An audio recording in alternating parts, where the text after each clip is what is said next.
think it's relief all round. Canada are the first team into the round of 16. They'll face the winner of the Netherlands-Morocco match, which is on late tomorrow night or early Tuesday morning, 2 a.m. as kick-off time for that one. But Canada go through and, OK, as our commentary team said, far from a thriller it was, but I suppose on the balance of play and the chances created, if anybody deserved it, Richie, would you say it was Canada? Deserve is a strong word to use on the back of that performance by both of those teams. I agree they had better chances in front of goal and they left it late. But these are the scenes we kind of knew would be greeting the winner. Like the elation and the achievement now of this group. Let's park the performance for a moment and how awful the game was. Like, this is phenomenal achievement by these Canada players and by their manager to get that group of players now into the last 16. But I think it's probably very fair to say that neither Netherlands or Morocco will be shaken in their boots. They're the winner from today. Yeah, they're the real winner from today. Yeah. They'd be watching our licking their lips because that is, watching that game today, they're probably a bit strong, but they see it as a buy into the next round when they come up against Canada, because I just don't see. In a strange way, and this might be a strange thing to say, I was actually hoping for extra time. I know nobody else here in the studio was, but I was hoping for extra time because I wanted somebody to prove their worth in this game at some point and show that they deserved a place in the round of 16. And I think possibly the performance of both these sides will bring up the debate again on whether there should be a 48-team World Cup, because you're going to get games like this even in the knockout stages.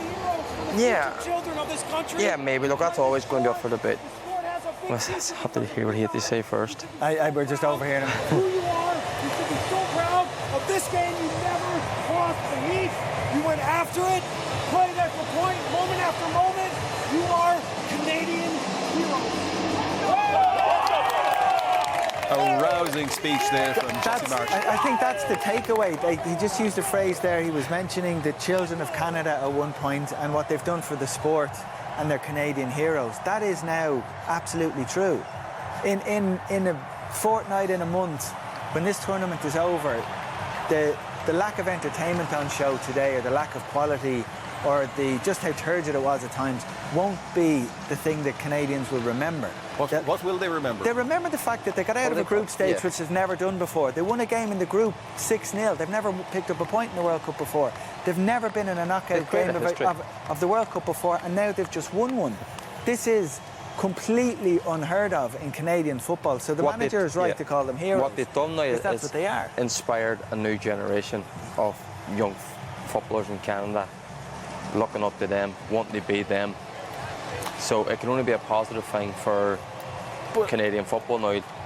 Look. OK, so you're talking about a legacy out of this game and the achievement now of getting through to the round of 16. But if they are well beaten, I don't want to use the word annihilated, because that is no matter what happens, let's wait to see what happens in the next. Even South Africa, like, they come away from this tournament with, both teams have created history, so they come away with their, in a way, it's a success. Now for Canada, they go in the next game against the Dutch or Morocco, who no one, let's be honest, no one fancies them. They beat either. So it's a free hit, and why not go and give it your best shot? And look, it's football at the end of the day. Who knows? We talk about their chances of success for the next game. We could talk about that before that game, or the reaction of the legacy if they do lose that game. But today is not about that. It's about these scenes, and about these scenes gone all over Canada, to all the households and all the kids and all the football clubs and everyone who's been trying to develop the game, the impact of that result. Not so much the performance or the entertainment, I keep stressing that, but the result, the achievement of that group of players and that coach there getting into the last 16. This is a kind of defining achievement. In years to come, it's not going to be, do you remember the performances? You're going to remember of where you got there, how far you got. It's not going to be about, but you played terribly. A closer to home reference. We keep speaking with warmth and nostalgia and pride about Italia 90. if you rewatch some of those games and remember some of the comments by some of the predecessors on this couch, exactly. Yeah, that's entertainment-wise, you don't remember the performance. We didn't bring anything. You remember where you got there. You remember what was achieved.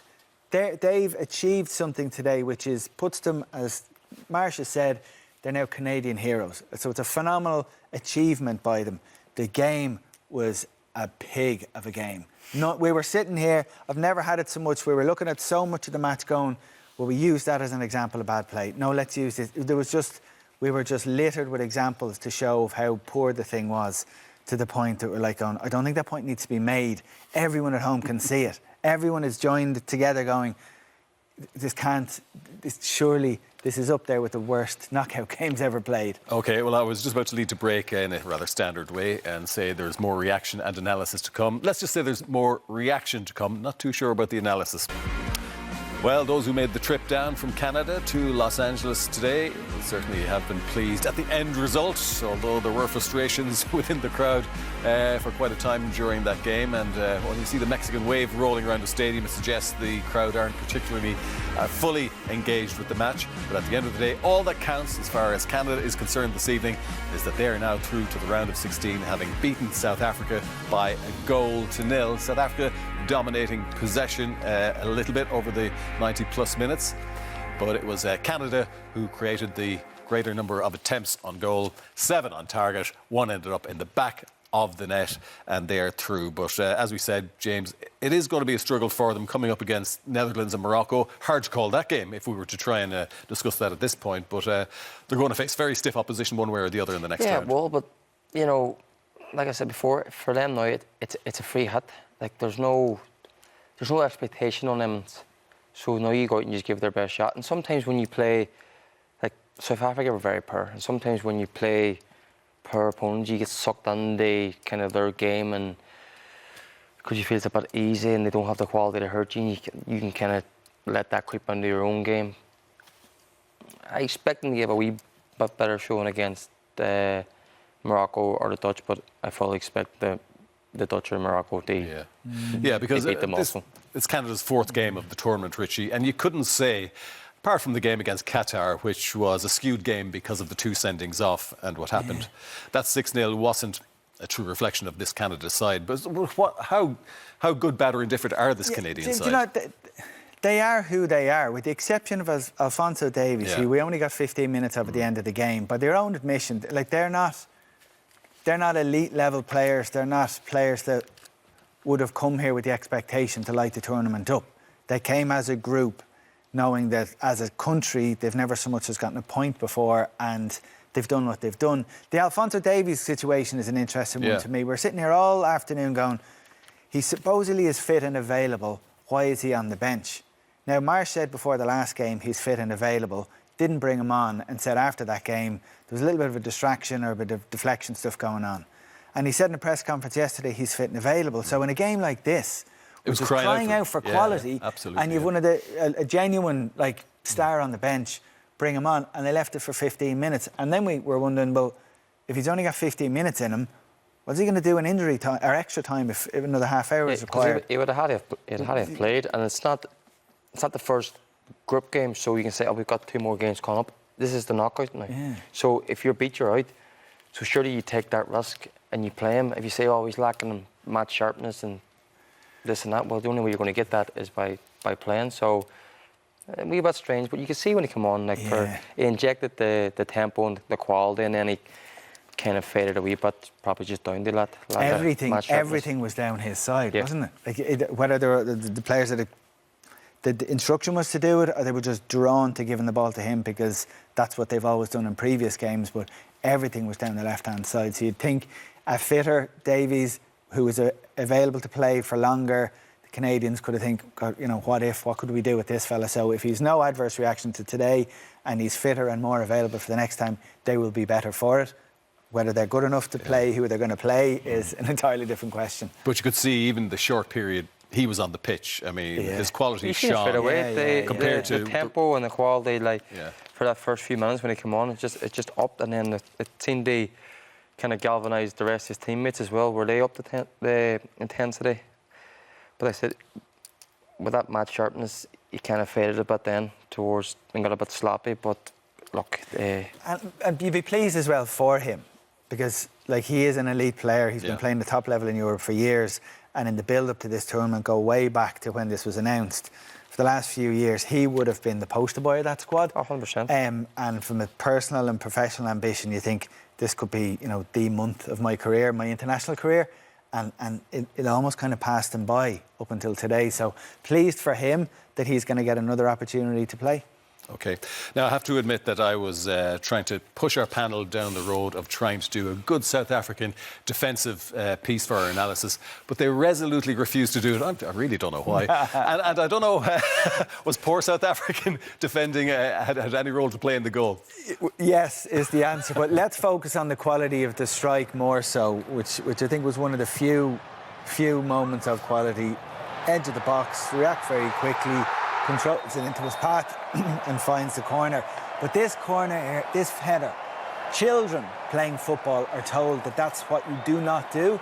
You don't head it out to a central area along the ground where an opponent is likely to be, where they can do this. So really, really basic error from a defensive point of view. But we said at half-time, anything in the air, in the box, the South Africans are struggling with. Okay, James, a heavy emphasis on belief there as far as the squad was concerned and what Jesse Marsh is trying to instill in those players. But belief can only take you so far.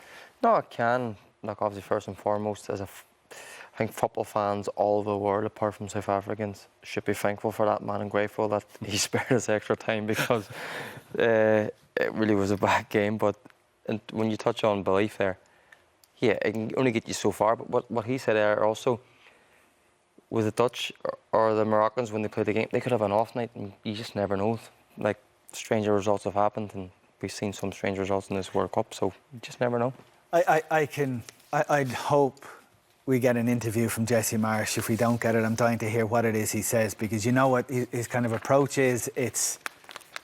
He's going to be full of enthusiasm and praise and positivity, and that's the little snippets we get of him. Can you imagine what he's like in the training ground, in and around the hotel? Yeah. Like, it would be relentless and difficult to listen to all the time, but belief is going to be a word that those players are going to hear umpteen times every day from now till the next game. Yeah, and maybe we'll hear it very, very shortly. Yeah, go get him, Jesse. James, you had dinner with him. I mean, is that representative of the type of guy he is? You know, quite emotional. He appeared there at the start of that interview and very vocal about what they plan to do next. Yeah, look, I like him. Like, he's a bit dramatic and a bit over the top, but like, why not? Do you know what I mean? Like, you can be that way when you create a bit of history or you achieve something really good, which is what they've done. So, look, it might not be to everyone's taste, but let him go and enjoy it. Like, what you've done is brilliant. It's poor Alan Cawley's who I'm thinking of, having to watch that interview. Well, I'm just wondering if Alan and James are going to be on the panel for the next Canadian yeah, like, match. he's like, you can pick apart the phrases he used, or he's rubbed a lot of people up the wrong way and all of that, but what he's done today, he's right to focus on that. His group of players and him and his staff have done something which is unthinkable in Canadian football. It just is, and now they've done it. So they're massive underdogs, whoever they play next, but that's not discussion for today. Today is about the fact that they've done something. You have to be a right hater to begrudge him celebrating what he was achieved. So, look, let him go and celebrate it whatever way he wants. Like, congratulations, well done. Yeah, so all credit to Jesse Marsh and Canada there through